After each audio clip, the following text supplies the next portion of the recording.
Hey everyone, we're going to talk about gold staying in that very healthy bracket where it's trading at. It's had a fantastic last, 5, 6, 7 years. But we're also going to talk to it in regards to, the election coming up. We're going to try to keep away from most of the politics part of it, but it's interesting because there is a lot to talk about on that side note. But from an economic point of view, and from a gold point of view, and from what we expect from the markets, um, we should kind of bring up the latest news that Reuters had reported that Trump had said that he was considering Jamie Dimon for the Treasury. Jamie Dimon, of course, the CEO of JP Morgan, has done an incredible job over at JP Morgan, was actually penned in as a possibility by Barack Obama. Yeah, definitely more than qualified. It has done an incredible job over JP Morgan. I certainly don't agree with everything that Jamie Dimon believes in, or certainly not any leader, and nor should anyone. I mean, it shouldn't even have to be said that we have all that much alignment. And as long as we're, pretty close 50-50, we need to get more into that space of being more reasonable about things anyway. It's an interesting discussion because Jamie Dimon is a Democrat. So if Trump had made the announcement that he was considering him, that reaches across the aisle. It's pretty good. He certainly would know the space, but it's also a threat to Powell, where Trump is kind of flexing. Although Trump was happy to have Powell in at the start of his presidential election, didn't quite like him into it because of rates and whatnot. They kind of bashed heads. So of course, Powell has no intention of leaving once his term limit is up. We'll see. In any event, it's news. It's a bit of drama. But what makes it a bit more interesting is Jamie Dimon has said some tough stuff about him, and he's called Jamie Dimon a highly overrated globalist. So they've not necessarily gotten along very well.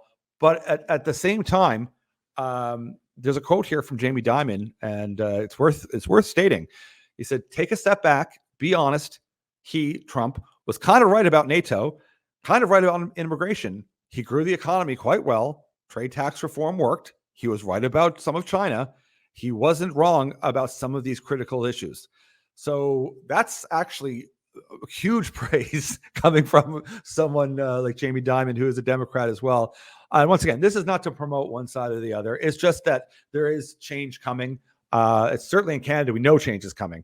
And I think the writing's on the wall in the US as well. And we need to look at is what are the thoughts on what that's going to look like specifically for gold. And right now, I mean, I think most people would agree that gold is not moving. It's not going to go down in anything. And let's just stick on JP Morgan. Let's look at their forecasts. They're hoping for gold to hit 2,500 in the fourth quarter of 2024 and 2,600 in 2025. So that would be very conservative, I would say. I mean, there's lots of room for both gold and silver.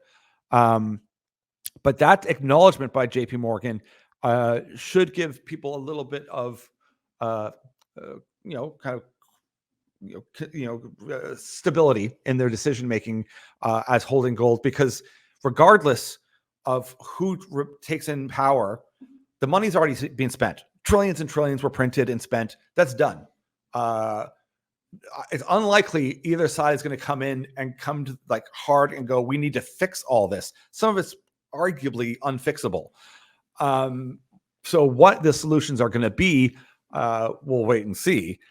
We certainly know that some of the economic decisions that Trump will have will be different, and some will be very much the same.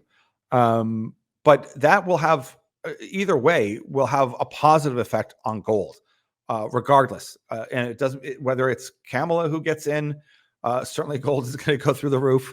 And even if Trump comes in, gold is still going to do very, very well because people see a flight to safety. Now, into a change of administration, if things tended to calm down, yeah, you might see things go differently.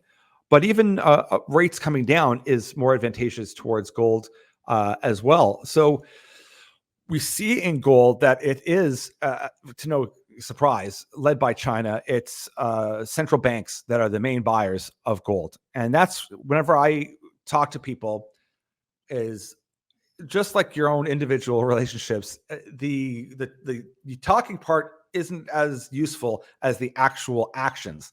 They always say, they'll say one thing and then do something else. What someone does is what they do.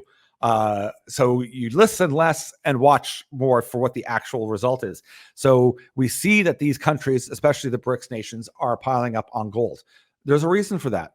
And there's a reason why it doesn't get a lot of promotion out there. It's getting a bit more. We tend to focus on the cryptos and the Bitcoins and all that other stuff as being some type of asset like gold. It's not. Otherwise, all of these other federal institutions would be piling in. Now that leads into the huge conversation that Peter Schiff is the best at doing, and you should always look at Peter Schiff. He's definitely a gold bug. He's got great perspective, and he's certainly on one side of the spectrum. You can look at the Michael Saylor from the other very far side of the spectrum with a Bitcoin. But all of these things are, I think when we look at the change that's going on, the massive need for energy, the massive need for critical metals and mining, the massive need for some stability, gold and silver, these look very, very positive moving forward. And it's great to see banks like JP Morgan paying more attention to this story because it isn't glamorous. It's even whenever I first started at Merrill Lynch, the thought of having like the gold bugs and the miners at 2001 during that tech phase, I just thought, why are they here? I had no idea. And that's probably how most of the population looks at mining. They don't really get it. They don't understand. And they're only told that it's terrible and it's awful for the environment. And it's this, they don't realize that every single solution that you want for the climate change agenda, that comes from mining. All of it.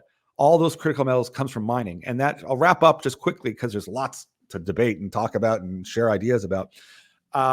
Is that there was a report that came out, and we hinted that there was talks about a Bureau of Mines to come alive again in the U.S.